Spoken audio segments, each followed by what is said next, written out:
I was standing in the parking lot of Sienna's Beauty Lounge at 2:47 p.m. on a Wednesday afternoon, my scrub still damp with sweat from a double shift, when I saw my husband's car pull up. He didn't see me. He was too busy checking his reflection in the rearview mirror, adjusting that expensive watch he wore even to bed lately, smoothing down his beard with the kind of care he used to reserve for our anniversary dinners. I watched him get out, lock the doors with that confident click, and walk toward the entrance like he owned the place, like he'd been there 100 times before, because he had. I knew that now. The credit card statements didn't lie. Neither did the location history I'd been silently tracking for the past 3 weeks, ever since that text message appeared and disappeared from our family group chat like a ghost. Yeah, same place as always. My hands were shaking as I gripped my steering wheel, parked 3 rows back where the sun cast just enough shadow to keep me invisible. This wasn't who I wanted to be, a woman hiding in her car, spying on her own husband. But it also wasn't who I thought I'd married. The man walking into that salon, whistling like he didn't have a care in the world, wasn't the Darius who promised me forever 12 years ago. He was someone else now, someone I was just beginning to recognize. The glass door closed behind him, and I counted. 1 minute, 2, 3. At 4 minutes and 32 seconds, she appeared. Caramel skin, long box braids that swayed when she walked, wearing the same gold bracelet I'd found wedged between the passenger seat and center console of his car 2 weeks ago. The bracelet he said belonged to a client who must have dropped it during a showing. The bracelet I'd held up to the light and known, deep in my gut, wasn't dropped. It was left, on purpose, like a signature. She touched his arm when she greeted him. Not professional, not casual, the kind of touch that spoke a language I used to know. Back when Darius looked at me the way he was looking at her now. Like she was the only person in the world who mattered. Like she was home. I should have felt my heart break right there. I should have stormed in, made a scene, demanded answers with tears streaming down my face like they do in the movies. But I didn't. Because somewhere between that deleted text message and this moment, sitting in my car watching my marriage walk through a salon door, I'd made a decision. I wasn't going to react. I was going to respond. With evidence. With clarity. With the kind of cold, calculated precision that only comes when you've spent 17 years as a nurse, learning that emotion without strategy kills more than it saves. So I took a picture, added it to the folder, started my car, and drove home to make his favorite dinner, because the best weapon I had wasn't rage. It was patience. And he had no idea what was coming. Before we continue, I want to know, what city are you watching this from? Drop it in the comments. I need to know I'm not alone in this. I need you to understand something about me before we go any further. I'm not the kind of woman who goes looking for trouble. I'm the kind who shows up, does the work, and keeps her head down. For 17 years, I've been the nurse who takes the hardest patients, the longest shifts, the cases nobody else wants. I'm the daughter who calls her mama every Sunday without fail. I'm the friend who shows up with casseroles when life gets hard. And for 12 years, I thought I was the wife who had it figured out. Tanya Brooks. That's me, 39 years old, 5'6" in my sneakers, and tired in a way that sleep doesn't fix anymore. The kind of tired that lives in your bones, that makes you wonder if you've been giving so much of yourself away that there's nothing left to give. But I kept giving anyway, because that's what I do. That's what I've always done. It was a Thursday evening when everything changed. March 14th. I remember because it was 2 days after our anniversary. The anniversary Darius had forgotten until I reminded him at breakfast. And then he'd scrambled to order flowers delivered to the hospital with a card that said, "To my queen," in someone else's handwriting. The arrangement was beautiful, expensive, and empty, like a promise made by a man who'd already moved on, but hadn't bothered to tell me yet. I was finishing up a double shift in the ICU. We'd lost a patient that morning, a 52-year-old man who'd come in with chest pain and didn't make it through surgery. His wife had collapsed in my arms in the waiting room, and I'd held her while she screamed, while she beat her fists against my chest, while she asked me why God would take the only man who'd ever loved her right. I didn't have an answer. I never do. I just hold them and let them break, because sometimes that's all you can do. By the time I got to the break room, I was running on fumes and stale coffee. My phone was charging on the counter, and I saw it light up with notifications from our family group chat. The one Darius had created 6 months ago, because he said it was important to stay connected. The group included me, him, his mama Gloria, his sister Shanice, and my younger brother Marcus. Darius loved that chat. He was always posting motivational quotes, pictures of houses he'd sold, videos of him closing deals. He loved an audience. I picked up my phone expecting the usual, maybe Gloria sharing another recipe, or Marcus sending memes he thought were funnier than they were. Instead, I saw a message from Darius, timestamped 6:43 p.m.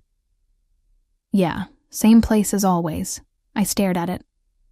Read it twice, 3 times. The words didn't make sense in context, because there was no context. No previous message he was responding to. No question anyone had asked. Just those 5 words, dropped into the chat like a bomb with a silent fuse. And then, while I was still staring at my screen, the message disappeared, not deleted by everyone. Just unsent. You know that feature, right? Where you can delete a message for everyone in the chat, like it never existed. Yeah, he did that. Within 45 seconds of sending it, that message vanished like it had never been there at all. But I'd seen it. And I'd felt something shift in my chest. Something cold and sharp that I couldn't name yet. Because Darius didn't delete messages.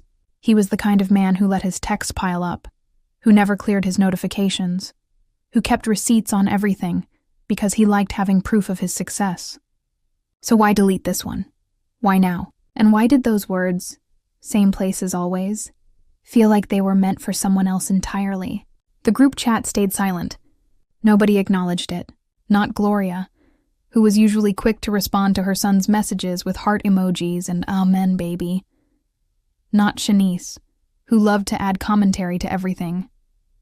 Not Marcus, who mostly lurked. Just silence. The kind that feels loud.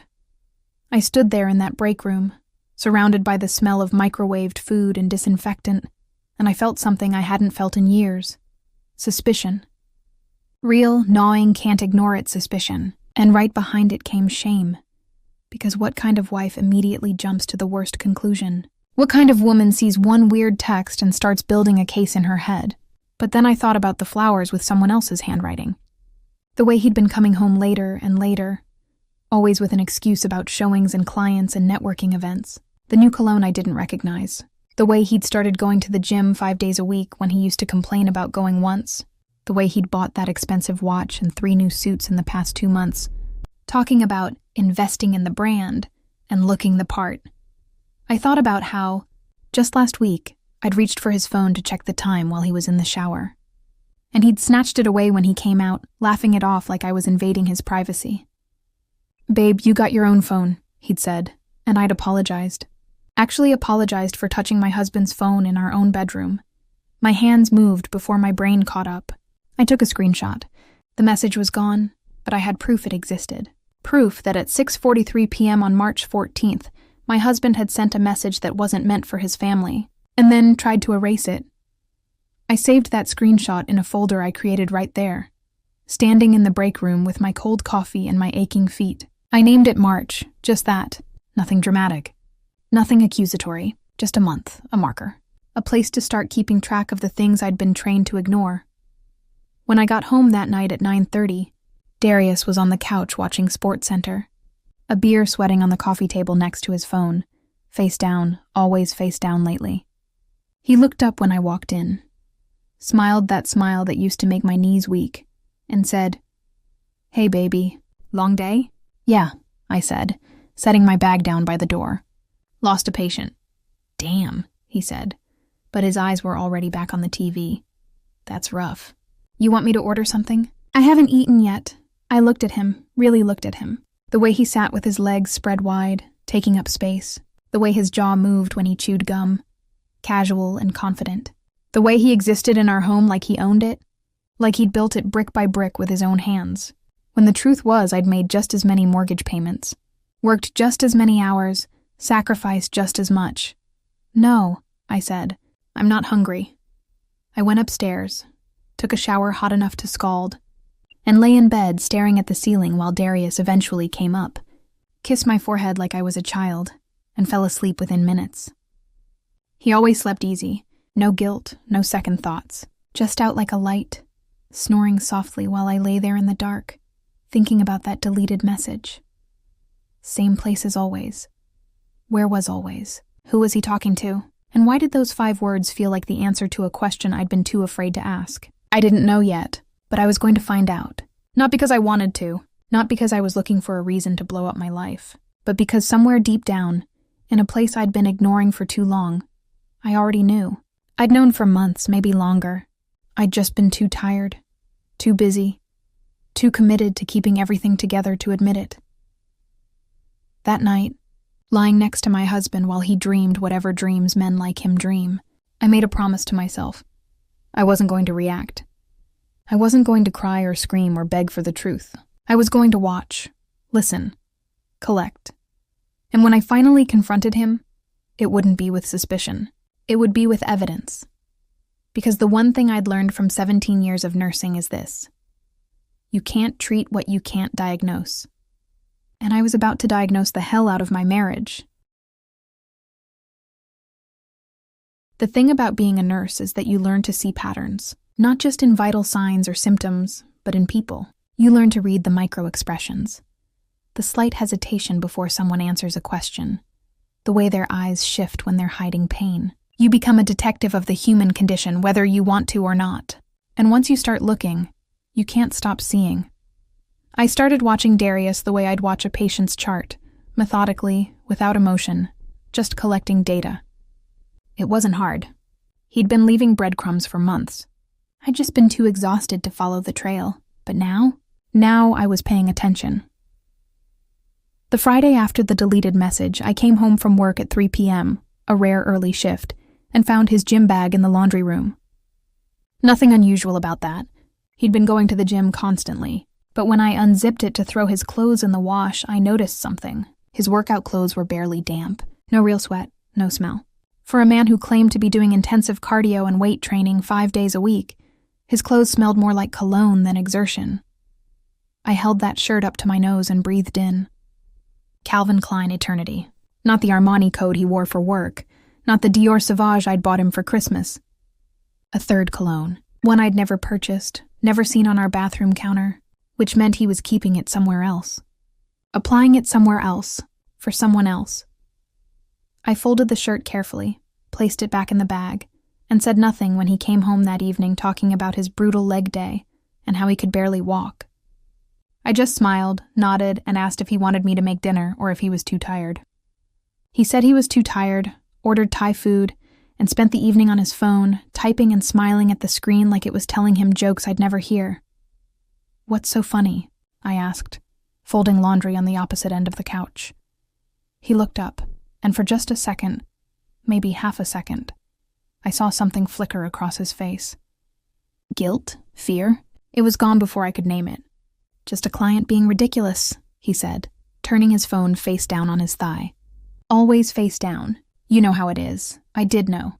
I knew exactly how it was. The next pattern I noticed was the car changes. Darius had always been particular about his appearance, but lately, he'd taken it to another level. He'd leave the house in the morning wearing one outfit, usually business casual, slacks and a button-down, and come home in something different. When I asked about it, he'd say he'd spilled coffee, or had to change for a showing. Reasonable explanations, except they were happening 3-4 times a week. On Tuesday, I decided to check his car while he was in the shower. I wasn't snooping, at least that's what I told myself. I was just observing. The way you'd observe a patient showing new symptoms. Clinical. Necessary. His Mercedes was parked in the driveway, and I slipped out the front door with my coffee, casual as anything. I opened the passenger door and looked around. The car was clean, too clean. Darius had never been the type to detail his car weekly, but suddenly it was spotless. No fast food wrappers, no empty water bottles, no receipts on the dashboard. Suspicious in its perfection. But then I checked the side pocket of the passenger door. And there it was. A receipt from Sweet Brew Cafe, a place on the other side of Atlanta, nearly 40 minutes from our house in Decatur. Date March 18th, 2 days ago. Time 2:30 p.m. 2 specialty lattes and a slice of lemon cake. I stood there, receipt in hand, doing the math. March 18th was Sunday. We'd spent Sunday together, or at least I thought we had. He'd said he was going to the office to catch up on paperwork. Left around 1 p.m. Came back around 5. 4 hours.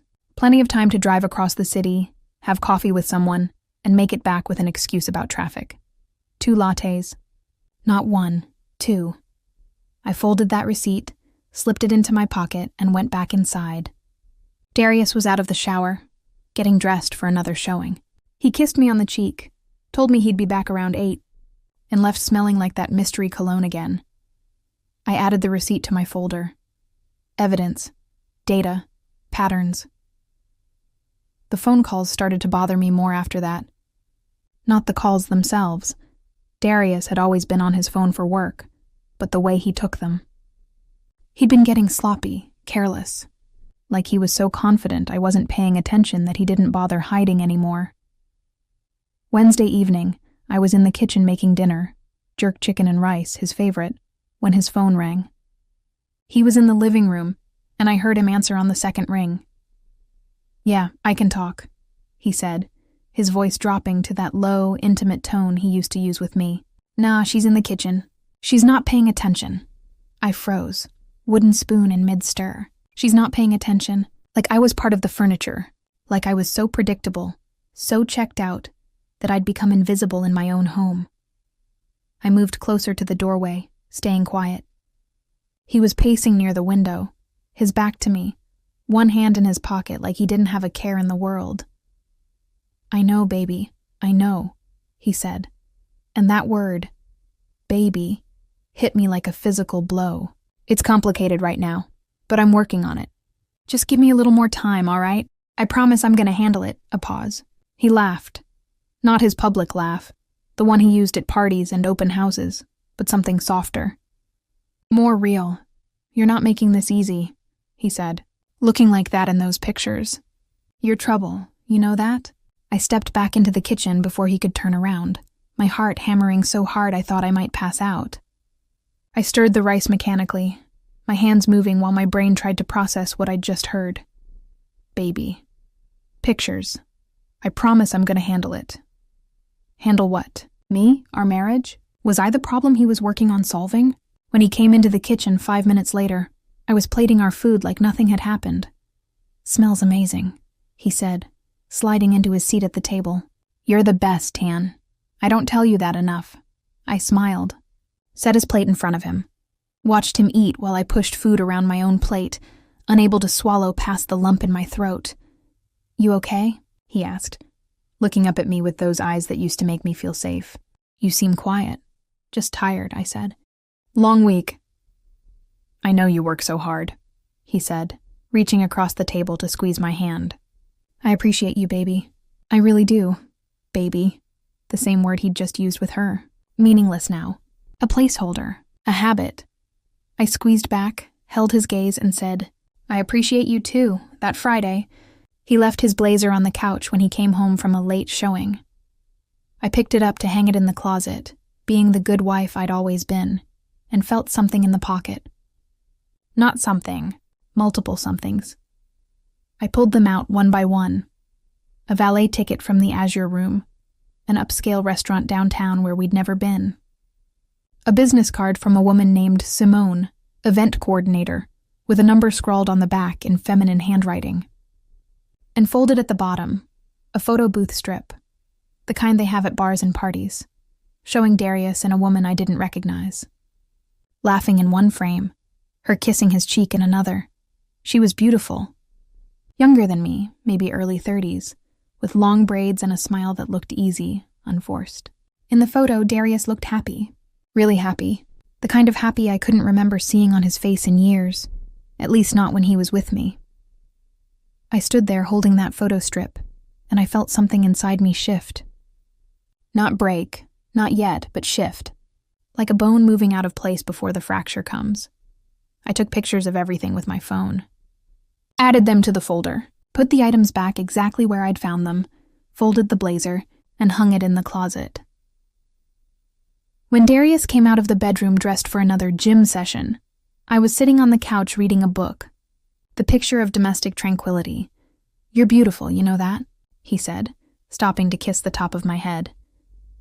I looked up at him. This man I'd loved for 12 years, who I'd built a life with, who I'd trusted with everything, and smiled. "Thank you, baby," I said. He left. The door closed, and I sat there in the silence of our home, adding up all the small absences, all the tiny disappearances, all the moments that should have told me the truth months ago. Darius thought I wasn't paying attention. He thought I was too tired, too busy, too devoted to notice. And maybe I had been once, but not anymore. Now I was watching everything, and he had no idea. Sunday dinner at Gloria Brooks' house was a tradition that predated our marriage. Every week, without fail, the family gathered around her table for pot roast, mac and cheese, collard greens, and whatever else she'd spent the afternoon cooking. It was sacred time, the kind of ritual that held families together even when everything else was falling apart. I used to love these dinners.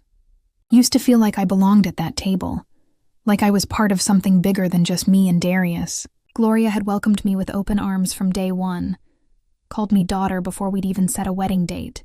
Shanice, Darius's younger sister, had been one of my bridesmaids. For 12 years, this had been my family too. But that Sunday, March 24th, 10 days after the deleted message, I walked into Gloria's house and felt like a stranger. "There's my girl," Gloria called out from the kitchen when she heard the door. She was standing at the stove, wooden spoon in hand, wearing the floral apron. I'd given her last Mother's Day, 63 years old with silver streaks in her natural hair and the kind of smile that usually made you feel like everything was going to be all right, except when I walked into that kitchen. Her smile faltered. Just for a moment, maybe less than a second, but I caught it. I'd been trained to catch things like that, the micro-expressions people couldn't control, and what I saw on Gloria's face wasn't surprise or joy. It was something closer to discomfort, maybe even guilt. "Hey, Mama G," I said, using the nickname I'd called her for years. I moved to hug her, and she hugged me back, but it felt different, tighter than usual, like she was holding on too hard or trying to convey something she couldn't say out loud.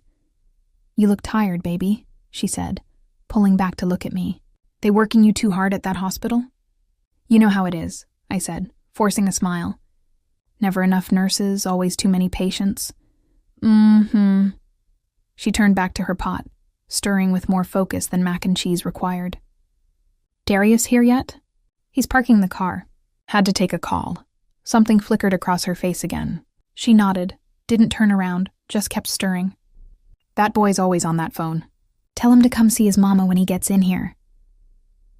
I stood there for a moment, watching her shoulders, the way she held herself rigid, and I knew. Mothers always know. And Gloria knew something I was only just beginning to piece together. "Mama G," I said softly, "is everything okay?" She turned then, and for just a heartbeat I saw it, the war happening behind her eyes. The decision about whether to tell me or protect her son. It's a choice mothers of sons have been making since the beginning of time, and I watched her make it right there in front of me. "Everything's fine. Baby," she said, smiling that smile that didn't quite reach her eyes. "Just got a lot on my mind. You know how it is." I did know. I knew exactly how it was. Darius came in a few minutes later, all charm and energy, kissing his mama's cheek and complimenting her cooking before it was even on the table. He wrapped his arm around my waist, pulled me close. Played the role of devoted husband so well, I almost believed it myself. Almost. Shanice arrived with her husband Jerome and their 2 kids, and suddenly the house was full of noise and life. The kids ran around while the adults gathered in the living room, talking about everything and nothing. Work, church, politics, the Falcons' disappointing season. Darius held court like he always did, telling stories about houses he'd sold, making everyone laugh with his impressions of difficult clients. I watched him perform, and I watched everyone else watch him. Jerome nodded along, impressed. The kids climbed on him, treating him like the fun uncle he'd always been. But when I looked at the women, Gloria and Shanice, I saw something else. Shanice wouldn't look at me. Not directly. She'd glance in my direction, smile when appropriate, laugh at the right moments, but she never held my gaze. Not once. For a woman who used to pull me aside at every family gathering to gossip and share secrets, this new distance felt deliberate. When dinner was finally ready and we all gathered around the table, I found myself sitting between Darius and Shanice. Gloria said grace, a long, pointed prayer about honesty, integrity, and the importance of keeping your vows before God, and I felt Darius shift uncomfortably beside me. "So how's married life treating y'all?" Jerome asked around a mouthful of pot roast, oblivious to the tension. 12 years, right? That's impressive these days. Best 12 years of my life, Darius said without missing a beat, reaching over to squeeze my hand. Got the best woman in Atlanta right here, I smiled. Squeezed back, but I was watching Shanice, and I saw her jaw tighten. Saw her exchange a quick look with Gloria across the table. It was fast, subtle, the kind of silent communication that happens between mothers and daughters who share secrets. "Marriage is work," Gloria said, her voice carrying a weight that made everyone pause. "It's a covenant. Not just a contract, but a promise before God. And when you break that promise..." She stopped herself, shook her head, reached for her glass of sweet tea. "Well, y'all know what I mean." The table went quiet. Even the kids seemed to sense the shift in energy, their chatter fading to whispers. "Amen to that," Darius said, recovering quickly. "That's why I thank God every day for Tanya. She's my rock. Don't know what I'd do without her. I could have won an Oscar for the smile I gave him. I feel the same way, baby." But under the table, my hands were shaking. After dinner, while the men watched basketball and the kids played in the backyard, I helped Gloria and Shanice clean up in the kitchen. It should have felt comfortable, familiar. The three of us washing dishes and wrapping leftovers like we'd done 100 times before. Instead, it felt like being in a room with people who knew you were dying, but wouldn't tell you the diagnosis. "Tanya," Shanice said suddenly, her voice too bright, too forced. "How's work been? Any crazy stories?" It was the kind of question you ask when you're trying to fill silence, when you're avoiding the real conversation lurking underneath. "It's been busy," I said, drying a plate slowly. "Lost a patient this week. Young guy, heart attack. Left behind a wife and 3 kids. "Oh, that's terrible," Gloria murmured. But her mind was somewhere else. I could tell by the way she washed the same pot twice, scrubbing at nothing. "It is terrible," I said, setting the plate down. "But you know what's worse? Finding out your life isn't what you thought it was. Finding out the people you trust have been lying to you." The kitchen went silent. I could hear the basketball game from the living room, Darius's laugh carrying over the crowd noise. But in here, between us 3 women, the only sound was water running in the sink. Shanice stopped wiping the counter. Gloria's hands went still in the soapy water. "Tanya," Shanice started, but I held up my hand. "How long have y'all known?" I asked quietly. Neither of them answered right away. Gloria turned off the water, dried her hands slowly on a dish towel. Shanice looked at her mother, then at me, her face crumpling with something that looked like relief and regret all mixed together. "Known what?" Gloria asked, but her voice was too careful. Too measured. "Don't do that," I said, and I heard my voice crack despite my best efforts to stay calm. "Please don't insult me like that, not you." "Not after everything." Gloria closed her eyes. When she opened them, they were wet. "Baby, how long?" I asked again. Shanice moved first, coming to stand beside me, her hand reaching for my arm. "Tanya, we didn't know for sure. We heard things, saw things. And we didn't want to..." "You didn't want to what?" I asked, pulling away from her touch. "You didn't want to tell me? Warn me? Give me a chance to protect myself? He's my son," Gloria said, and her voice broke on the last word. "He's my baby boy, and I raised him better than this. I raised him to honor his vows, to respect his wife, to be a man of integrity. And when someone told me they'd seen him..." She stopped, pressed her hand to her mouth, shook her head. "Seen him where?" I asked. "With who?" "At the Azure Room," Shanice said quietly. 3 weeks ago. My friend Keisha works there. She saw him having dinner with a woman. Said they looked close. She took a picture, sent it to me, asked if that was Darius. I showed Mama and we didn't know what to do 3 weeks ago, before the deleted message, before I started collecting evidence. They'd known before I did, and they'd said nothing. "I wanted to tell you," Gloria said, tears streaming down her face now. God knows I did. But he's my son, Tanya. I talked to him. I confronted him. He swore it was just a client, that Keisha had misunderstood what she saw. He said you and him were fine, that everything was fine, and I wanted to believe him because believing him was easier than admitting what he really is. I finished for her. The words hung between us like smoke. I'm sorry, Gloria whispered. I'm so sorry, baby. I should have told you. Yes, I said simply. You should have. I walked out of that kitchen with my head up and my eyes dry, even though everything inside me was screaming. I walked past Darius and Jerome on the couch, past the kids playing, straight to the front door. Tanya? Darius called out, confused. Where are you going? We haven't had dessert yet. I turned to look at him, really look at him, and I saw him the way his mama must have seen him that day she confronted him. Not as my husband, not as the man I'd built a life with, but as someone's son who'd learned that the truth was negotiable, that women's pain was manageable, that as long as he could smile and perform and make everyone believe the lie, he could keep living it. I'm tired, I said. I'm going home. I'll drive you, he said, starting to get up. No, I said firmly. Stay, finish the game. I'll see you later.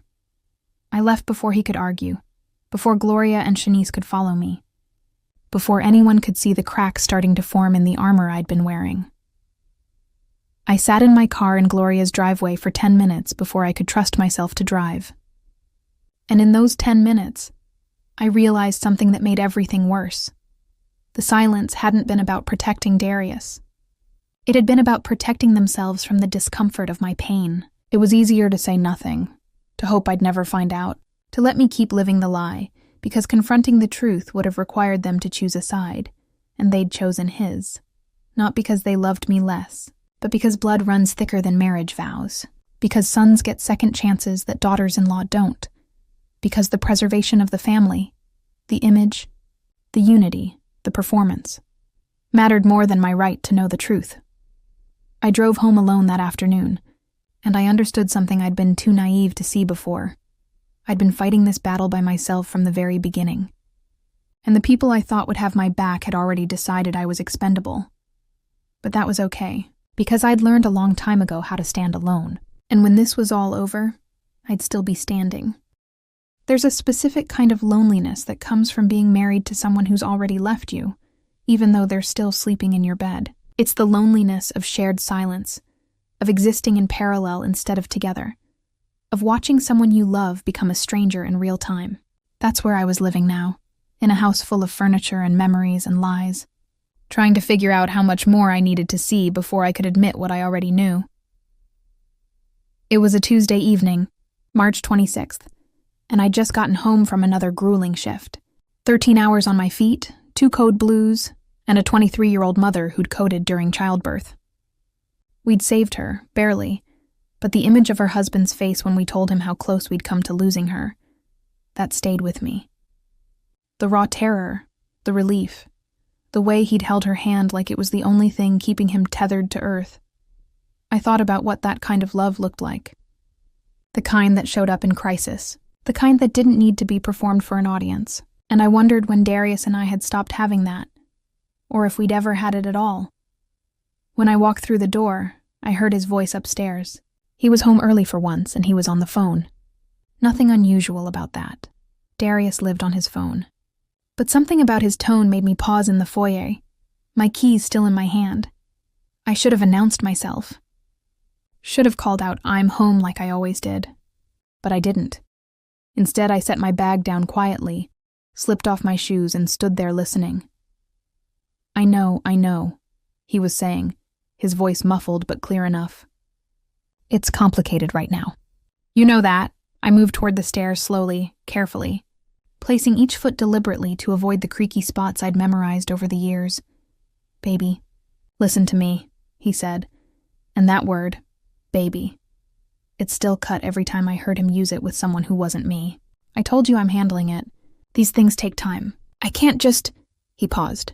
Someone was talking on the other end, and I could hear the rise and fall of a woman's voice, though I couldn't make out the words. I reached the top of the stairs.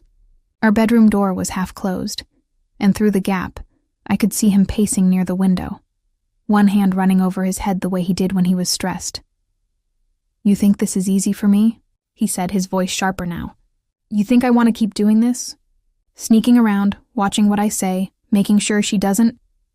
He stopped. Laughed. Not his public laugh, but something bitter. "Yeah, okay, you're right. She's not paying attention. She never does. That's not the problem. The problem is timing. The problem is..." He paused again, listening. "I can't just blow up my whole life overnight. There's the house, the finances, her family, my family. It's messy. You knew that going in." I stood frozen in the hallway, my back pressed against the wall, my heart hammering so loud I was sure he could hear it. Each word was a knife, precise and clean, cutting away whatever illusions I'd been clinging to. "Of course I want to be with you," he said. Softer now, almost tender. "You know that. You're what I want. This whole thing with Tanya, it's history. It's habit. We've been together since I was 30, and I'm not that person anymore. She's a good woman, don't get me wrong, but we've grown apart. She's married to that hospital, and I'm tired of being second place, you know? Second place. I'd worked double shifts to help him build his business. I'd supported his dreams, celebrated his successes, held him together through his failures. I'd loved him faithfully for 12 years. And to him, that made me second place. "I just need you to trust me," he continued. "Give me a couple more months to figure out the cleanest way to do this. I don't want to hurt her more than necessary. Despite everything, she doesn't deserve that. How generous. How compassionate. Planning my devastation while trying to minimize the collateral damage. Yeah, I'll see you Thursday," he said. "Same place as always. 2 o'clock? Same place as always." There it was again. Those words that had started this whole unraveling. "I love you too," he said. 3 words I hadn't heard him say to me with any real feeling in over a year. 3 words he was giving to someone else while I stood in our hallway, listening to my marriage die in real time. I heard him end the call, heard his footsteps moving toward the door. I had maybe 3 seconds to decide, confront him now or retreat.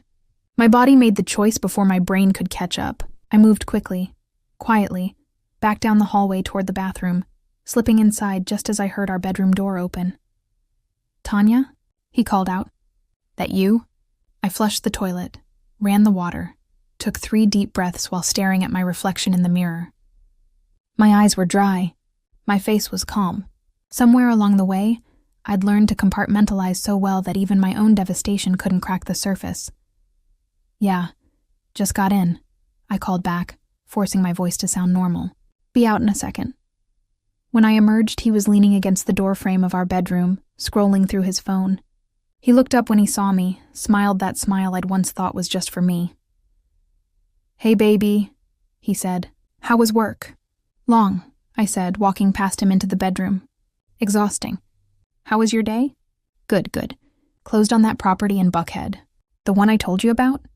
He hadn't told me about any property, but I nodded anyway, started changing out of my scrubs, going through the motions of domestic normalcy while my mind replayed every word I'd just heard.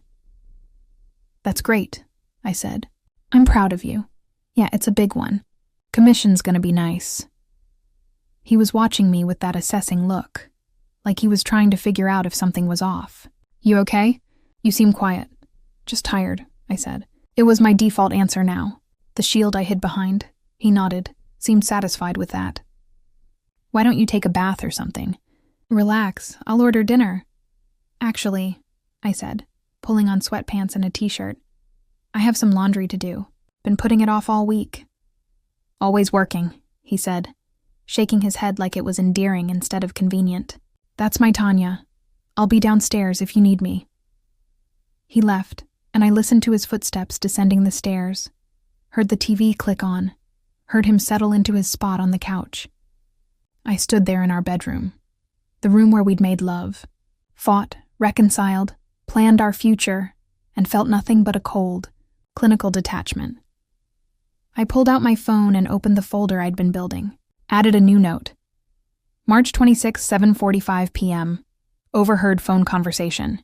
Direct quotes. Then I typed out everything I could remember, word for word, while it was still fresh. Evidence, data, the truth he thought I was too distracted to notice. She's not paying attention. She never does. He was wrong about that. Dead wrong. I was paying attention to everything now. Every word, every movement, every lie. And I was documenting all of it with the kind of precision I used at work. The kind that saved lives and closed cases and left no room for doubt. I went downstairs with a basket of laundry, walked past him on the couch where he was laughing at something on TV, and started a load in the washing machine. Domestic, predictable, exactly what he expected. "Want me to order from that Thai place you like?" he called out. "Sure," I called back. "Whatever you want, whatever you want." That's what I'd been saying for years, wasn't it? Accommodating, flexible, easy. The good wife who didn't make waves, who didn't demand too much, who stayed in her lane while he built an entire second life in the margins of ours. Thursday, I thought. 2:00. Same place as always. I had 2 days to figure out where always was. 2 days to decide if I wanted to see it for myself, or if I already had enough evidence to bury him. 2 days to choose between confrontation and continued surveillance. While I folded warm towels from the dryer, I thought about that 23-year-old mother from this morning. The way her husband had looked at her after we'd brought her back. Like she was his whole world, like losing her would have ended him. Darius would survive losing me just fine. He'd already moved on. He was just waiting for the right moment to make it official. The cleanest way to discard 12 years like they were nothing more than an inconvenient phase. I don't want to hurt her more than necessary. Too late for that. The hurt had already happened. I'd been absorbing it for months, maybe years, letting it accumulate in my bones like radiation poisoning. The only question now was what I was going to do with it. I carried the folded laundry upstairs, put everything away in its proper place, and caught my reflection in the mirror again. I looked the same as I had an hour ago, same face, same body, same tired eyes, but something fundamental had shifted. Some final piece of denial had crumbled away, and what was left was clarity. Darius came up around 10 p.m., kissed me on the forehead like I was a child or a pet, and climbed into bed. "Love you," he mumbled, already half asleep. I stared at the ceiling in the dark, listening to him settle into sleep without a care in the world, and I didn't say it back. For the first time in 12 years, I didn't return those words, because they'd stopped being true somewhere along the way, and I was done performing. Love wasn't just a feeling. It was a choice, a commitment, a series of actions that proved you valued someone enough to show up, to be honest, to honor your promises. And Darius had stopped choosing me a long time ago. Now I had to choose myself. Thursday, 2:00. Same place as always. I'd figure out where that was, and then I'd decide what kind of woman I wanted to be on the other side of this revelation. The kind who fell apart, or the kind who stood up, took back her power, and walked away with her dignity intact. I already knew the answer. I'd known it since that first deleted message. I just hadn't been ready to admit it yet, but I was ready now. There's a moment in every investigation when you stop hoping you're wrong and start looking for proof that you're right. That's where I was Wednesday morning, sitting at our kitchen table with my laptop open and a cup of coffee going cold in front of me, ready to cross a line I'd never thought I'd cross. I'd called in sick to work, first time in 3 years. My supervisor hadn't questioned it. I'd earned enough goodwill that one mental health day wouldn't raise eyebrows. But this wasn't about mental health. This was about survival, about gathering the ammunition I'd need when this whole thing finally exploded. Darius had left for a breakfast meeting at 7 a.m., kissed my forehead, told me to feel better, and walked out the door without a second glance. He wouldn't be back until late afternoon. Plenty of time for me to do what I'd been avoiding for weeks. I logged into our joint bank account, the one we used for household expenses, mortgage payments, and shared credit cards. My hands were shaking as I navigated to the credit card statements, not from fear but from something else. Anticipation, maybe, or dread. The feeling you get right before the doctor confirms the diagnosis you already knew was coming. I started with January, scrolled through the charges methodically, looking for patterns. Gas stations, restaurants, grocery stores. Normal life, our life. Then I hit February, and things started to shift. Sienna's Beauty Lounge, 180 Sienna's Beauty Lounge, 220 Sienna's Beauty Lounge, 195 3 charges in 1 month. A salon I'd never heard of, never been to, never even driven past. I opened a new tab and searched for it. The website loaded, sleek and modern, showcasing an upscale salon in Midtown, 45 minutes from our house in Decatur, in the opposite direction from Darius's office. I clicked through the gallery photos. High-end chairs, exposed brick walls, natural light streaming through industrial windows, the kind of place that catered to Atlanta's young professionals, the ones who posted everything on Instagram and treated their appearance like a full-time job. Then I found their Instagram page, and that's when everything clicked into place. The salon had tagged clients in their stories, showcasing their work. I scrolled back through February, then March, looking for... I didn't even know what I was looking for. A face, a name, some confirmation that I wasn't losing my mind. And then I saw her. The photo was from 2 weeks ago. A woman sitting in one of those high-end salon chairs, her freshly done box braids cascading over her shoulders, her smile bright and effortless. She was tagged. Simone Carter ATL, Simone, the name from the business card I'd found in Darius's jacket pocket. Simone, event coordinator. I'd filed it away in my mental evidence folder, but hadn't followed up. Now I clicked on her profile with my heart in my throat. Her Instagram was public. Thank God for small favors. The first thing I saw was her bio. Event coordinator, Atlanta native, living my best life. The second thing I saw was her face in photo after photo, beautiful, confident, young. Maybe 32, 33. Everything I used to be before exhaustion and 13-hour shifts and being taken for granted had worn me down to the bone. I scrolled through her feed, looking for him. I didn't have to look far. 3 posts back. From 10 days ago. A photo of a wine glass against a sunset backdrop. Tagged at the Azure Room. The caption read, "When he knows your favorite wine." No face visible. But in the corner of the shot, reflected in the window, I could make out a figure. Male. Wearing what looked like the blue shirt I'd ironed for Darius that very morning. I took a screenshot. Added it to my folder. I kept scrolling. Further back 2 months. A photo of a bracelet, delicate gold with a small charm. The caption, "Early birthday gift from someone special." The same bracelet I'd found in Darius's car. The one he'd claimed belonged to a client. Screenshot, folder.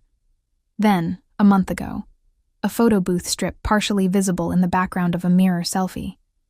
The same strip I'd found in his jacket pocket.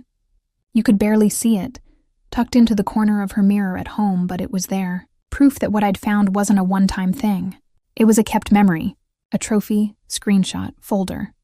My coffee was ice cold now, but I couldn't stop. I went back to the bank account, pulled up 3 months of statements, and started searching for other patterns. The Azure Room appeared 4 times. Sweet Brew Cafe, the place from the receipt I'd found, appeared 6 times, always with charges for 2 drinks or 2 meals. There was a boutique hotel in Buckhead with a restaurant charge from Valentine's Day. Valentine's Day. The day Darius had told me he had to work late because a deal was falling through. The day I'd eaten leftover Chinese food alone and told myself that this was just how marriage worked sometimes. That successful men had to make sacrifices, and so did their wives. He hadn't been making sacrifices. He'd been making choices, and none of them included me. I pulled up the salon's appointment page and looked at their services. Hair braiding started at $180, exactly what he'd charged. If I had to guess, he wasn't going there for himself. He was paying for her appointments, playing the generous boyfriend, the man who took care of his woman, while I paid half our mortgage and worked myself to exhaustion. The rage hit me then, sudden and sharp. Not the hot, explosive kind, but something colder, more calculating, the kind of anger that doesn't make you scream. It makes you think. I opened a new document and started a spreadsheet. Date, location, amount, evidence type. Every charge that didn't make sense. Every pattern that pointed to a life he'd been living behind my back. By the time I was finished, I had 37 entries spanning 3 months. 37 times he'd chosen her over me, lied to my face, and come home like everything was normal. Then I did something I'd been avoiding. I went back to Simone's Instagram and really looked at her. Not with jealousy or insecurity, but with the clinical eye I used at work when assessing a situation. She was beautiful, yes. But more than that, she was young, unencumbered, free. No ring on her finger, no tired eyes, no posts about double shifts or exhaustion or sacrificing for anyone else. Her life, at least the version on Instagram, was all rooftop bars and brunch with girlfriends and weekend trips to Savannah, the kind of life I'd had once, before I'd chosen stability and partnership, and the lie of forever. She probably didn't even know I existed. Or maybe she did, and she decided that I was part of Darius's past, something he was working on leaving behind. "Give me a couple more months," he'd said on that phone call. He was planning his exit, and she was waiting for him to be free. The thought that should have devastated me, that he was planning to leave, somehow didn't. If anything, I felt relieved. Because it meant I wasn't losing my mind. It meant every suspicion, every doubt, every moment I'd questioned myself was valid. I looked at the time. 11:47 a.m. Darius wouldn't be home for hours. I had time. I went upstairs to our bedroom and opened his closet. In the back, behind his suits, was a small gym bag, the one he claimed he kept in his car, but that I'd noticed in the closet 3 days ago. I pulled it down and unzipped it. Inside, a change of clothes. Not workout clothes, but a nice button-down and slacks, a travel-size cologne, the Calvin Klein Eternity I'd smelled on his workout clothes. A toothbrush and toothpaste, gum, condoms. We hadn't used condoms in 10 years. I had an IUD, we were married. We were supposed to be exclusive. I sat on the floor of our closet, holding that box of condoms, and something inside me finally broke. Not shattered, I was too tired for dramatic breaks, but cracked. Like ice under pressure, quiet and inevitable. I took pictures of everything. The bag, the contents, the condoms with the receipt still in the box showing he'd bought them 2 weeks ago. Then I packed everything back exactly as I'd found it and returned the bag to its spot. Back downstairs, I opened my laptop again and sent myself copies of all the bank statements. Downloaded them to a flash drive I buried in my own bag. Then I created a new folder on my phone labeled March 2025 and transferred everything. Every screenshot, every photo, every note I'd taken over the past 2 weeks. My phone buzzed. A text from Darius.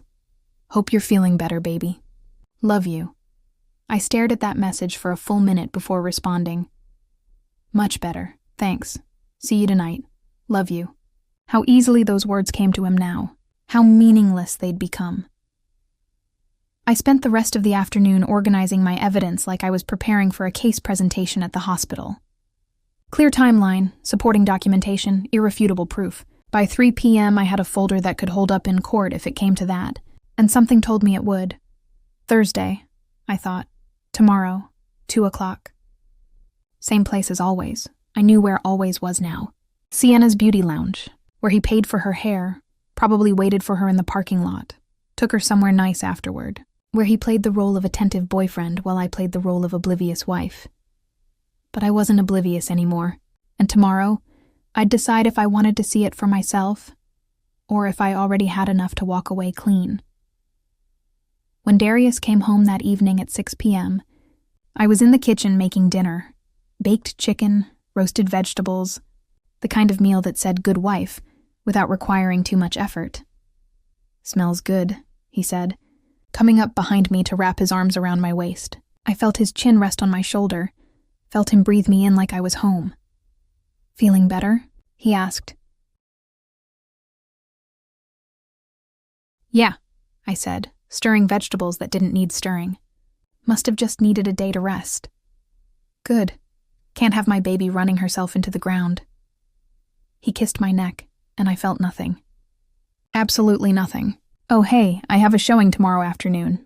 Might run a little late. Around 2 o'clock or so. 2 o'clock. Right on schedule." "No problem," I said, turning to smile at him. "I'll probably pick up an extra shift anyway. We could use the money." "That's my girl," he said. Always thinking ahead, always thinking ahead. If only he knew. We ate dinner making small talk about his day, his deals, his success. He didn't ask about my day off. Didn't wonder what I'd done with all that free time. Because in his mind, I'd probably just slept and watched TV and been the predictable, uncomplicated wife he'd married. He had no idea I'd spent the day building his destruction. Brick by brick, receipt by receipt, lie by lie. And tomorrow, at 2 p.m., while he was at a showing, I'd make one final decision. Confront him now with everything I had. Or wait a little longer, gather a little more, and make sure that when I finally walked away, there'd be nothing left for him to argue. Either way, the clock was ticking, and Darius Brooks had no idea his time was almost up. Thursday morning came with the kind of clarity that only exists after you've stopped lying to yourself. I woke up at 5 a.m., an hour before my alarm, and lay there in the dark listening to Darius breathe beside me. Deep, even breaths. The sleep of someone with a clear conscience or no conscience at all. I couldn't decide which was worse. I got up quietly, went through my morning routine like it was any other day. Shower, scrubs, hair pulled back into a neat bun. I looked at myself in the bathroom mirror and barely recognized the woman staring back. Same face, same tired eyes, but something fundamental had shifted. I looked harder somehow, less willing to bend. By the time Darius woke up, I had coffee made and was packing my lunch for a shift I wasn't actually working. "You're up early," he said, shuffling into the kitchen in his boxer briefs and that Howard University t-shirt I'd bought him for his birthday 3 years ago. Back when I still thought our marriage was something worth celebrating. "Couldn't sleep," I said, which was true. Figured I'd go in early, get ahead of the chaos. He nodded, pouring himself coffee. "That's my Tanya. Always dedicated. Dedicated." The word tasted bitter. I'd been dedicated to us, to this marriage, to the life we'd promised each other. And where had that gotten me? "What time's your showing today?" I asked casually, testing him one more time even though I already knew the answer. 2 o'clock, he said without hesitation. "Should be done by 4, maybe 5 if they want to see multiple properties." Multiple properties. The lies came so easily now, smooth as silk. "Sounds good," I said, zipping my lunch bag. "I'll probably be home around 7. "Perfect. Maybe we can order in? Have a quiet night?" A quiet night. Like we were a normal couple with a normal marriage doing normal things. Like he wasn't planning to spend the afternoon with another woman while I played the fool one more time. "Sure," I said, and kissed his cheek on my way out. His skin was warm, familiar. Once upon a time, that warmth had meant safety. Now it just felt like evidence of how long I'd been living in a lie. I drove to the hospital, checked in with my supervisor, and told her I needed to leave by noon for a personal appointment. She didn't question it. 3 years of perfect attendance bought you that kind of trust. By 11:45 a.m., I was in my car, changed out of my scrubs and into jeans and a simple black sweater. Nothing flashy, nothing that would draw attention. I'd pulled my hair down, wore sunglasses even though it was overcast. I felt ridiculous, like a character in a bad movie, but I needed to see this for myself. Needed the final piece of evidence that would let me walk away without doubt. Sienna's beauty lounge was in a trendy part of Midtown, sandwiched between an organic juice bar and a boutique that sold $100 candles. I parked across the street with a clear view of the entrance and waited. 40 p.m. My hands were shaking. I gripped the steering wheel to steady them. 1 p.m. A woman walked out of the salon with fresh highlights. Not her. 5 p.m. My phone buzzed. A text from Darius. "Running a few minutes late to the showing. Traffic is brutal."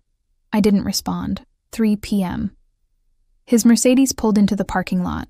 I watched him park, check his reflection in the rearview mirror, adjust his collar. He was wearing the navy suit I'd picked out for him last Christmas, the one that made his shoulders look broader. He'd dressed up for her, put in effort. When was the last time he'd dressed up for me? He got out of the car and my breath caught, because even after everything, after all the lies and evidence and betrayal, there was still a part of me that hoped I was wrong. That hoped he really was meeting a client, that this was all some elaborate misunderstanding I'd blown out of proportion. Then she appeared. Simone Carter stepped out of the salon, and even from across the street, I could see why he'd chosen her. She was stunning, not just beautiful, but radiant in that way young women are when they haven't been worn down by life yet. Her box braids were fresh, styled in a high ponytail that swayed when she walked. She wore a fitted dress that showed off curves I'd lost somewhere between night shifts and stress eating and forgetting to take care of myself. but it wasn't her appearance that gutted me. It was the way Darius looked at her. His whole face lit up. Not the polite smile he gave clients or the comfortable smile he gave me. Something else entirely. Something hungry and alive and real. He opened his arms and she walked into them like she belonged there. Like his embrace was home. They stood there in the parking lot, holding each other, and I watched my husband become someone I'd never seen before. He pulled back, cupped her face, said something that made her laugh. Then he kissed her. Not a peck, not a friendly gesture, but a real kiss. The kind that said, "I've missed you, and you're mine," and every other thing he used to say to me back when we were young and in love and believed in forever. I should have felt devastated. Should have cried or screamed or done something dramatic. Instead, I felt nothing but a strange sense of relief, because now I knew, beyond doubt, beyond hope, beyond any possibility that I'd misread the situation. This was real. They were real, and my marriage had been dead long before I'd noticed the body. I took pictures, not because I wanted to, but because I needed to, because when this was over, and I was second-guessing myself at 3 a.m., wondering if I'd made the right choice, I'd need proof that this had really happened. They walked to his car, his arm around her waist, proprietary and comfortable. He opened the passenger door for her, something he hadn't done for me in years, and she slid in, touching his hand as he closed the door. Then he walked around, got in the driver's side, and they pulled out of the parking lot. I followed them. I don't know why. I had enough evidence to end this 10 times over, but something compelled me to see it through, to understand the full scope of what he'd been doing while I'd been working doubles and paying our bills and being the good wife who never asked too many questions. They drove to the Azure Room, that upscale restaurant I'd seen on the credit card statements. I parked down the street and watched them walk in together, his hand on the small of her back, her leaning into him like they did this every week. Which, based on the statements, they did. I sat in my car for 20 minutes, staring at the restaurant entrance, and I thought about Sunday dinner at Gloria's house. The way his whole family had gathered around that table, playing happy family, knowing what he was doing, or at least suspecting, and they'd said nothing, protected him, let me sit there like a fool, smiling and playing my role while they all knew the truth. My phone buzzed. Another text from Darius. "Showing's going great. These clients are really interested. Might make a great commission on this one. More lies. Easy as breathing." I drove home in silence. No music, no radio. Just the sound of my own thoughts getting louder. By the time I pulled into our driveway, I'd made my decision. I wasn't going to confront him today. Not tomorrow either, because rushing this would give him time to prepare, to craft his defense, to turn this around on me somehow. No, I was going to do this right. I was going to prepare. I went inside, changed back into my scrubs, and drove back to the hospital to finish my shift. Work was the one place that made sense anymore. The one place where I knew exactly who I was and what I was supposed to do. My coworker Brenda found me in the break room around 5 p.m. staring at my phone. "You okay, Tan?" she asked, touching my shoulder gently. I looked up at her, this woman I'd worked beside for 7 years, who'd been to my house for barbecues, who'd danced at our anniversary party. "Can I ask you something?" I said. "Anything." "If you knew someone was being cheated on, would you tell them?" Brenda sat down across from me, her face serious. "Is this about you?" I didn't answer directly. "Would you?" She was quiet for a long moment. "I'd want to know," she finally said. "Even if it destroyed me, I'd want to know. Because living in a lie is worse than facing a hard truth." I nodded. "Yeah, that's what I thought." "Tanya, I'm okay," I said, standing up. I just needed to hear someone say it out loud. I finished my shift, drove home, and got there before Darius. I made dinner, his favorite pot roast that I'd had in the slow cooker all day, the smell filling the house with false comfort. I set the table, lit candles, even put on the dress he'd always said he liked. When he walked in at 7:30, he stopped in the doorway. "What's all this?" he asked, but he was smiling, pleased with himself. "Just felt like doing something nice," I said. "It's been a while since we had a real dinner together." "It has," he said, walking over to kiss me. I let him, kissed him back even, and tasted the lie on his lips. "You're amazing, you know that?" I try, I said. We sat down to eat, and I let him talk. About his day, his showing, how promising the clients were. I asked questions, engaged, played the supportive wife like I'd been doing for 12 years, and the whole time, I watched him lie to my face with the same mouth that had kissed another woman 3 hours ago. You seem different tonight, he said halfway through dinner, studying me. Good different. Like you're lighter or something. Maybe I'm just happy, I said, smiling. Is that okay? More than okay. He reached across the table to take my hand.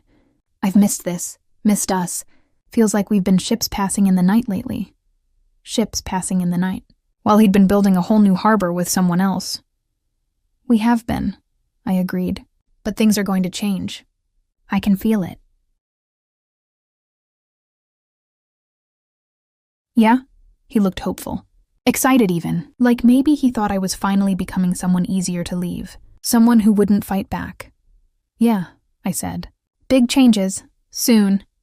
We finished dinner and he helped me clean up. A rare occurrence that felt like performance. Like he was trying to be the husband he'd never quite managed to be, now that he was planning his exit. Later, in bed, he pulled me close, whispered, "I love you," against my hair. I didn't say it back. Just closed my eyes and let him hold me. This man who'd promised me forever and delivered nothing but lies. Tomorrow I'd call a lawyer. Next week I'd start organizing my finances, separating what was mine from what was ours. I'd be strategic, methodical, smart about this, because I'd learned something important over the past few weeks. I was stronger than I'd given myself credit for. Strong enough to see the truth, strong enough to gather evidence, strong enough to walk away when the time came. But tonight, in the quiet darkness of our bedroom, I let myself feel the full weight of what I was losing. Not just a husband, but a dream. The future I'd imagined, the partnership I'd believed in, the life I'd worked so hard to build. I let myself grieve for the woman I'd been when I'd married him. Hopeful, trusting, so sure that love would be enough. And I prepared to become the woman I needed to be now. Clear-eyed, self-reliant, unwilling to settle for anything less than respect. The storm was coming. I could feel it building, inevitable and destructive, but I wasn't afraid anymore. I was ready. Friday afternoon, I met with a lawyer. Her name was Patricia Chen, and she came highly recommended by Brenda, who'd gone through her own divorce 3 years ago. Patricia's office was in a high-rise in downtown Atlanta, all glass and steel and the kind of quiet confidence that comes with winning more cases than you lose. "Walk me through everything," she said, after I'd given her the basics. So I did. I opened my phone, pulled up the folder labeled March 2025, and showed her everything. The screenshots, the bank statements, the photos from yesterday, 37 documented instances of infidelity spending, plus photographic evidence of him with Simone Carter outside Sienna's beauty lounge and entering the Azure room together. Patricia took notes, her expression neutral and professional, but I caught the slight tightening around her eyes when I showed her the picture of them kissing. "Georgia is a no-fault divorce state," she said when I finished, "which means you don't need to prove adultery to file, but this," she gestured to my phone, "this helps significantly with asset division, especially if he's been spending marital funds on an affair." "What are we looking at?" I asked. "Timeline-wise? Depends on if he contests. If he agrees to reasonable terms, we could have you divorced in 31 days.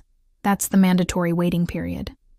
If he fights," she shrugged, "could take months, maybe longer, in the house. You said you're both on the deed and mortgage?" "Yes, but I've made every payment for the past 8 months. He kept saying his commissions were tied up in deals, that he'd catch up soon." "I have the bank records," Patricia smiled. Actually smiled. "Then we're in good shape. Document everything, and I mean everything.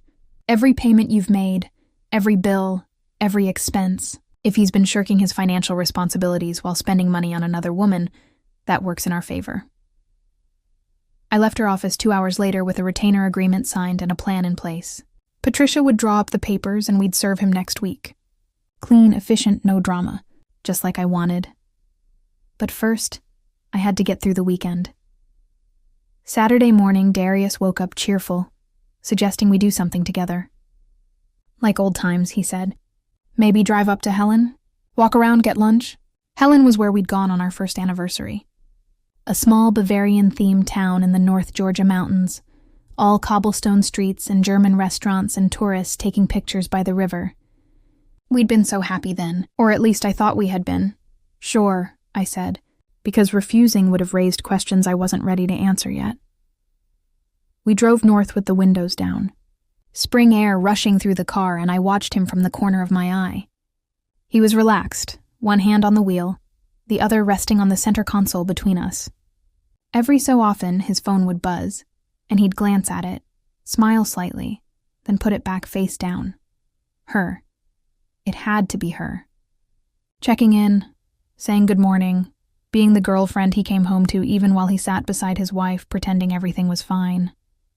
"You're quiet," he said as we passed through Gainesville. "What are you thinking about?" "Nothing really," I said. "Just enjoying the drive." "We should do this more often," he said. "Get away from the city, from work, from all the stress. Just be us again. Us. What did that word even mean anymore? We hadn't been us in years. We'd been two people living parallel lives, intersecting only at dinner tables and in bed, going through the motions of marriage without any of the substance. "Darius," I said, my voice steady. "Do you still love me?" He looked over, surprised by the question. "Of course I do. Why would you ask that?" "I don't know. Sometimes it feels like we're just going through the motions, like we're roommates instead of partners."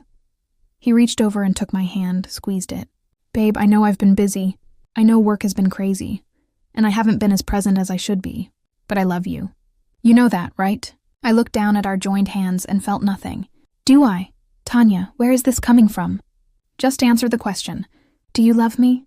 "Yes," he said. But there was frustration creeping into his voice now. "I love you. I married you.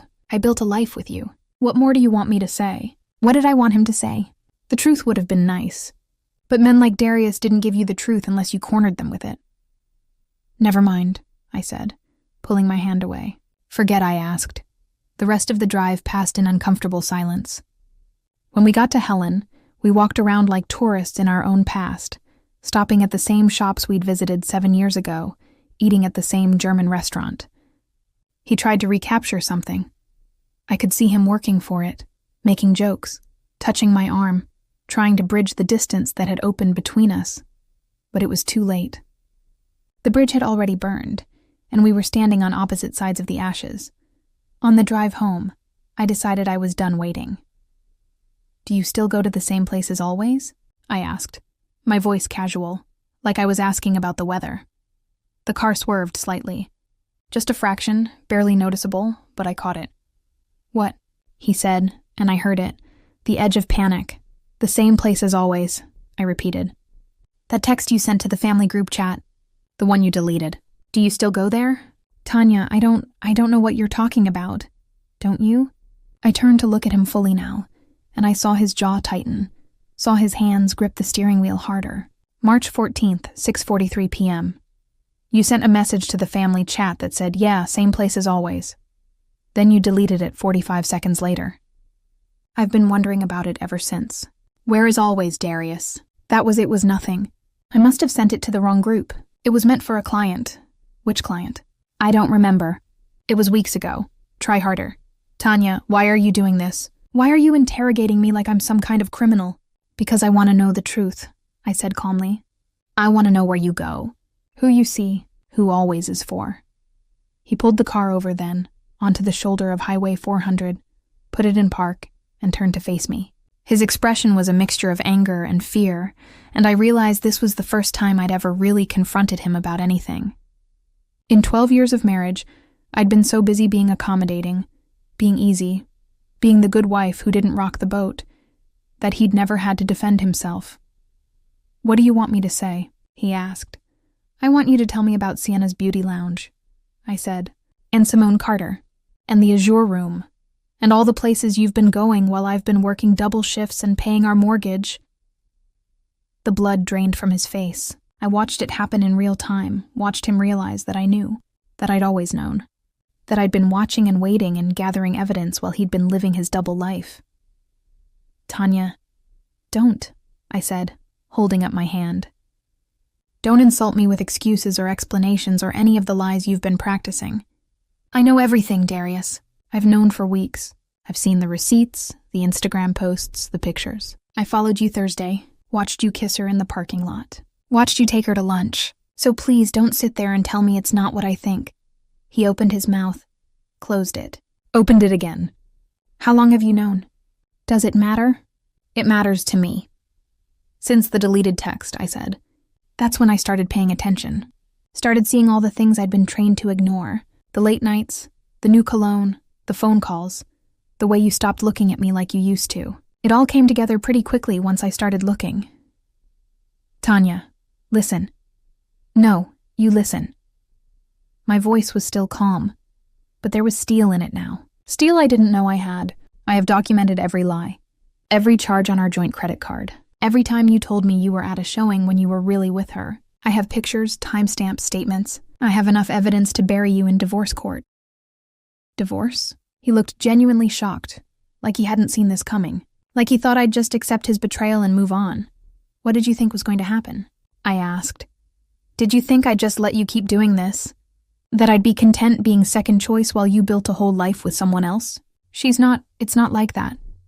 Then what is it like? Explain it to me, Darius. Make me understand how you could look me in the eye every day, tell me you love me, sleep in our bed, and then spend your afternoons with another woman. Help me understand that. He ran his hands over his face, and when he looked at me again, there were tears in his eyes. Real tears, or the performance of them. I never meant for this to happen. But it did happen. You made it happen. Every choice, every lie, every time you chose her over me. Those were your decisions. So own them. I do love you, he said, his voice breaking. I never stopped loving you. You just loved her more. He didn't deny it. That's how I knew it was true. We sat there on the side of the highway, cars rushing past us, and I felt the weight of 12 years pressing down on my chest. 12 years of love and trust and partnership, all of it crumbling because he'd decided I wasn't enough anymore.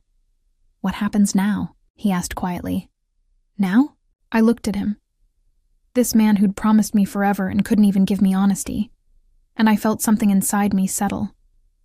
Now you're going to drive us home, and Monday morning, you're going to be served with divorce papers. I've already met with a lawyer. She's drafting everything this weekend. Tanya, please. Can't we talk about this? Go to counseling or something?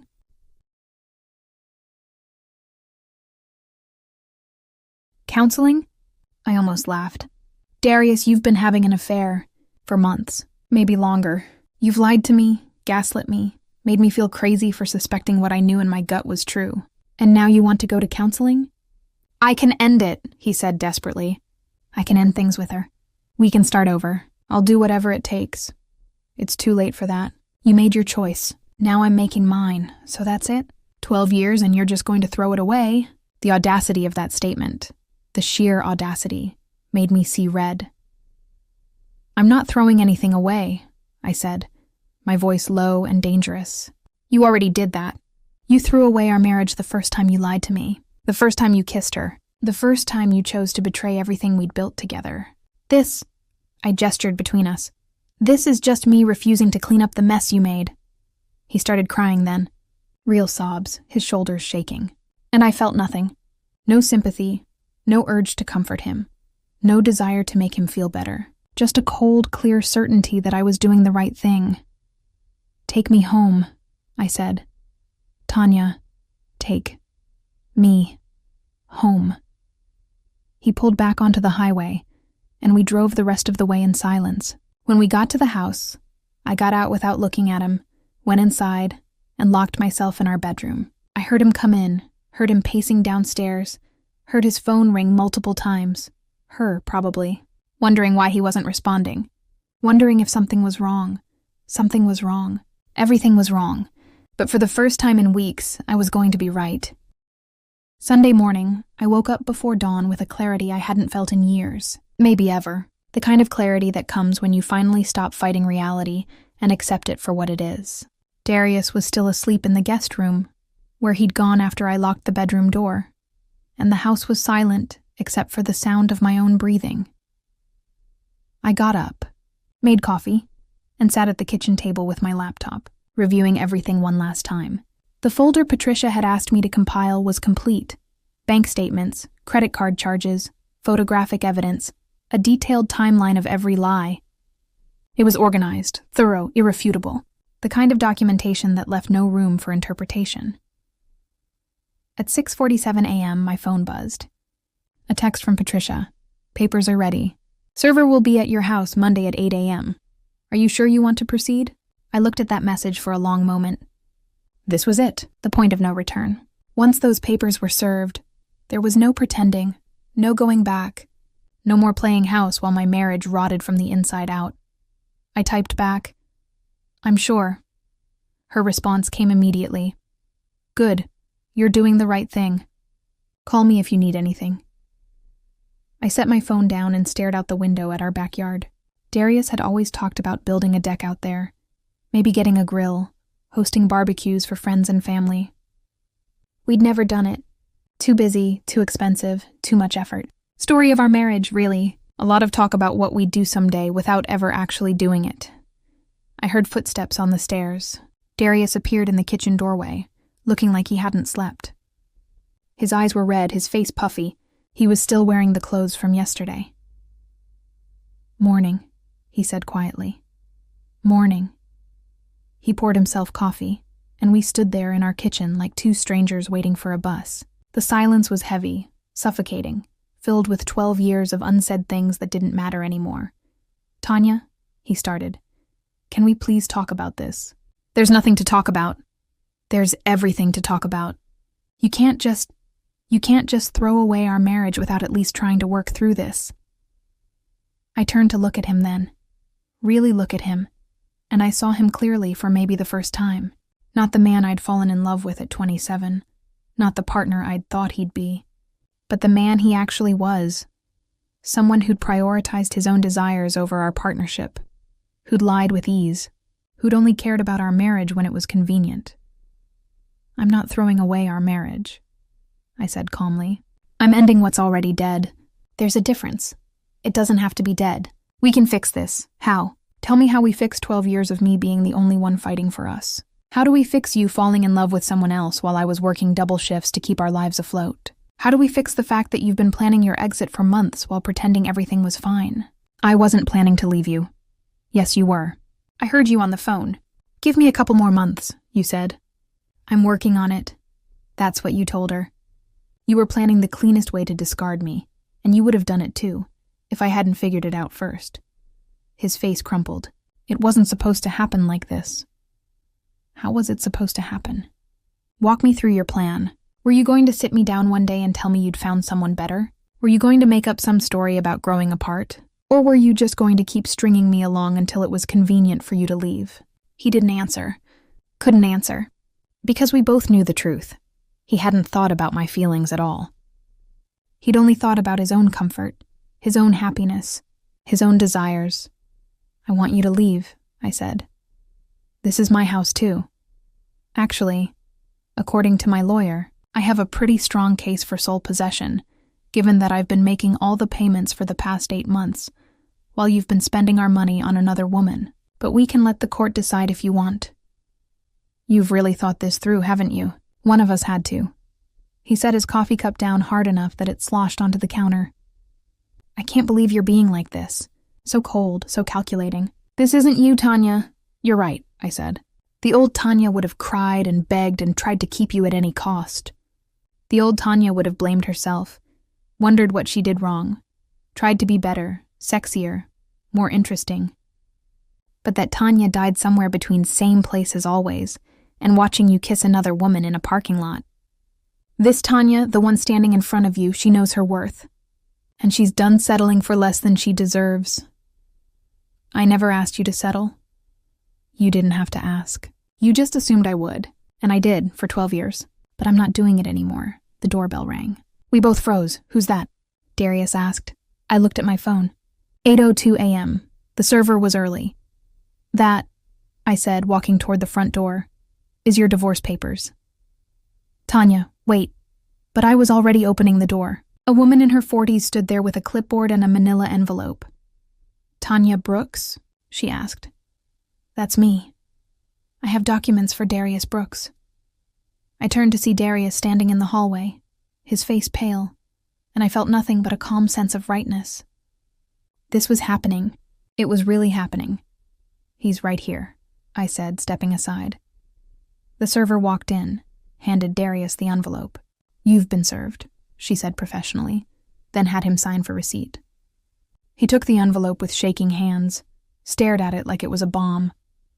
When the server left, Darius opened it right there in our foyer.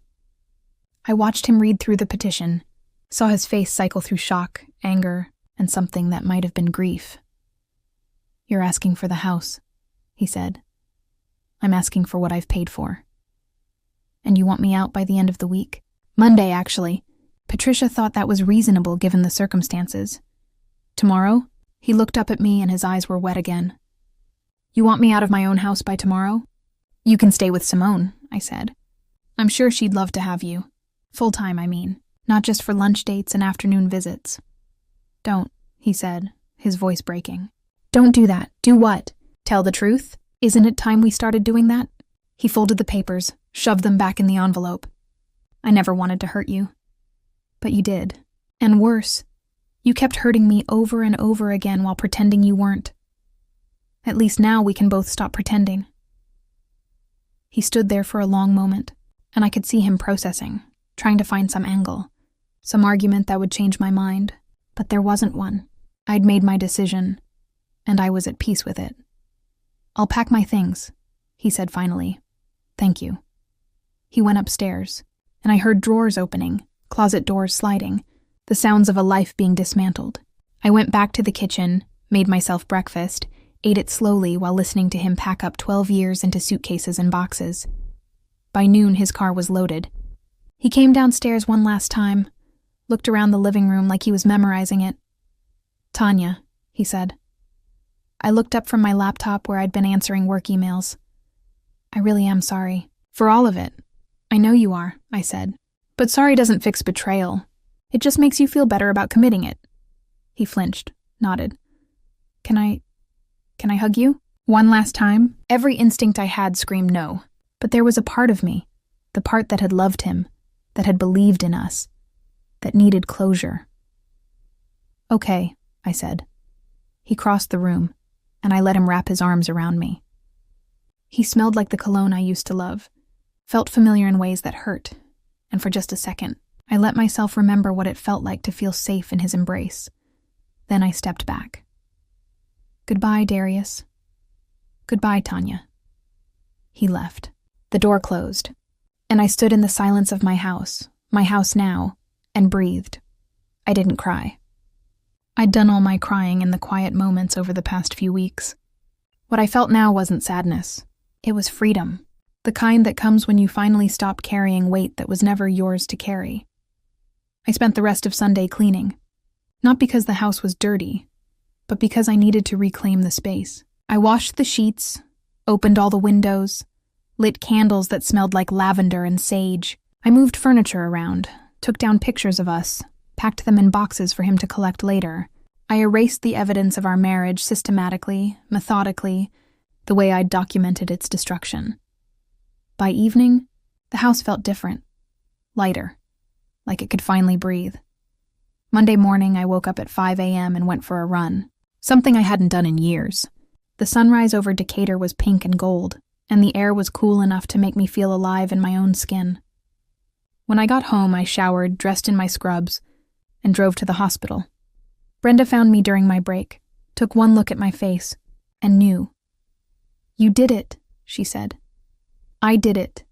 She hugged me tight, and I let her. How do you feel? Honestly, I feel free. Good. You deserve to feel free. The next few weeks passed in a blur of paperwork and meetings with Patricia. Darius tried to contest some of the terms. Of course he did. But when Patricia laid out all the evidence, showed the receipts, made it clear exactly how badly he'd violated the marital contract, his lawyer advised him to settle. He got his car, his clothes, half our savings, and his dignity bruised but intact. I got the house, the rest of the savings, and my life back. The divorce was finalized on April 30th, 46 days after that deleted text message, 46 days after I'd started paying attention. The judge signed the papers, and just like that, I wasn't Tanya Brooks anymore. I was just Tanya, just me. I left the courthouse and drove straight to the hospital. Not because I had to work, but because I needed to be somewhere that reminded me of who I was outside of being someone's wife. I was a nurse, a damn good one, a woman who saved lives, who showed up, who did the hard work even when it hurt. That evening, I came home to my empty house and didn't feel lonely. I felt possibility. I ordered takeout from my favorite Thai place, the one Darius never liked, and ate it on the couch while watching whatever I wanted. I took a bath without rushing. I went to bed in the middle of the mattress, sprawled out like a starfish, and slept better than I had in months. Over the next few weeks, I started rebuilding. Not the life I'd lost, but a new one. A better one. I reconnected with friends I'd neglected, started going to yoga classes on my days off, booked a solo trip to Costa Rica for June, something I'd always wanted to do but never had because Darius didn't like beaches. Gloria called me 3 times. I didn't answer. Shanice sent long text messages apologizing, explaining, asking for forgiveness. I read them, then deleted them. Some bridges, once burned, aren't worth rebuilding.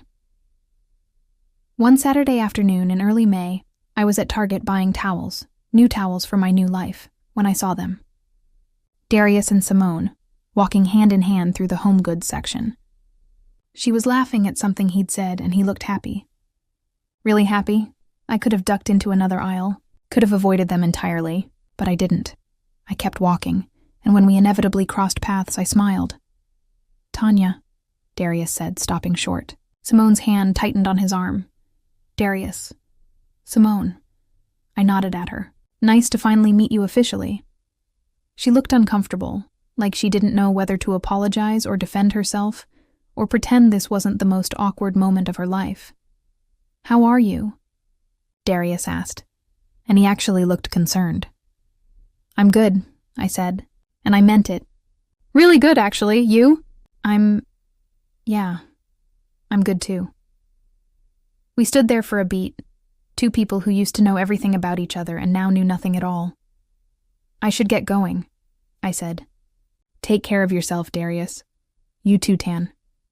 I walked away without looking back, paid for my towels, and drove home. And as I pulled into my driveway, I realized something. I wasn't angry anymore. Wasn't hurt or bitter or consumed by what he'd done. I'd mourned the marriage, processed the betrayal, and come out the other side. What I felt now was gratitude. Not for the pain, but for the clarity. For learning that I was stronger than I'd known, that I could stand alone and not just survive, but thrive. That my worth wasn't tied to someone else's ability to see it. That night, I sat on my back porch, the deck we never built, the space that was now just mine, and watched the stars come out over Atlanta. My phone buzzed with a text from my mama. "Proud of you, baby girl. Come by for Sunday dinner?" I smiled and typed back, "I'll be there." Because that's what you do when your life falls apart and you have to rebuild it. You show up. You do the work. You stand in your truth even when it's hard. And eventually, you find your way back to yourself. I'd lost a husband, a marriage, a future I'd thought was guaranteed, but I'd found something more valuable. My voice. My boundaries. My refusal to settle for less than I deserved. And in the quiet of that May evening, sitting alone in my own space with my own thoughts and my own life stretching out before me, I realized something profound. I wasn't broken. I wasn't less than. I wasn't defined by what he'd done or who he'd chosen. I was Tanya, 39 years old, a nurse, a daughter, a friend, a survivor. A woman who'd trusted the wrong person but learned to trust herself. Who'd given everything to a marriage that didn't deserve her, but who still had everything to give to a life that did. The silence in my house wasn't lonely anymore. It was peaceful, full of potential, full of me. And for the first time in longer than I could remember, that was more than enough.